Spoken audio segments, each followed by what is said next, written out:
And now we excitedly move on to skater representing Turkey, Furkan Emre INCEL, 5th in the short program last week. Yeah. Back-to-back Junior Grand Prix. What can he take from last week's experience to enhance even further?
Well, this young man had a great skate last week in Turkey, and he was fueled by the audience. I think all the skaters from Turkey or from Ankara were just fueled by the energy of the building and the pride that they had. And it must be hard this next week right away, and you don't have your home audience with you, and you can see that little bit of fatigue come into his program.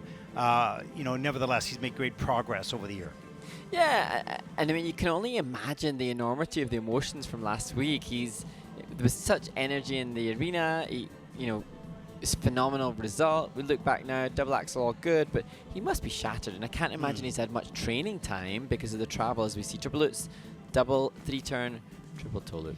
And you mentioned off air that last week the two top men were in the 80s, but there are actually 5 or 6 here in the 70s. Yeah, last week in Ankara, only in the men's short program, only 3 men achieved a score of over 70 points. Already, with more to come, 6 men in this event have had over 70 points. So it just gives you an indication that from different events, there are different standards. Yeah. And whilst they were great skaters last week, it was maybe a little bit easier to get that top 4 result. But lovely to see Rana Belcher-Scotchman with him in the Kiss and Cry, who's so supported. They seem so united in pursuing success for not just themselves, but also Turkish skating. And indeed, I said Furkan wants to be the first Turkish skater to get to a junior world championship. Yeah, and you can see the young skaters, they're looking up to these. These are leaders for them.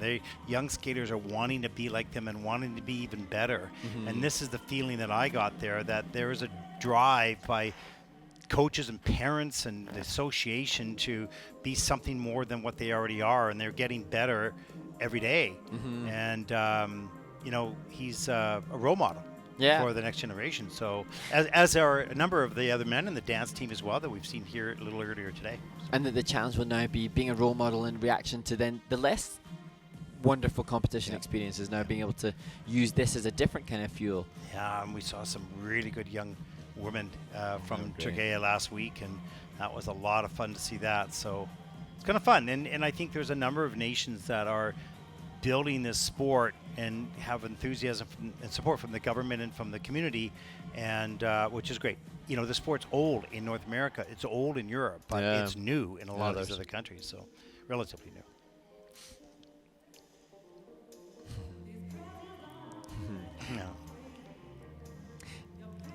I'm always fascinated to see the coach-student interaction and relations, and how, you know, every single one of these skaters that's performed in this men's short program is an elite athlete. That all the standard is generally very good. All of them have to have committed their lives to be at this level, and it's interesting seeing which coaches have the jollity and the fun, like Rana's giving, and some a little more strict, but Rana's giving joyful vibes. Well, 47.03 for Furkan in the INCEL from Turkey. That'll put him in 18th spot. Not the same performance he had last week. He's the same skater, but on this day we certainly had a few challenges.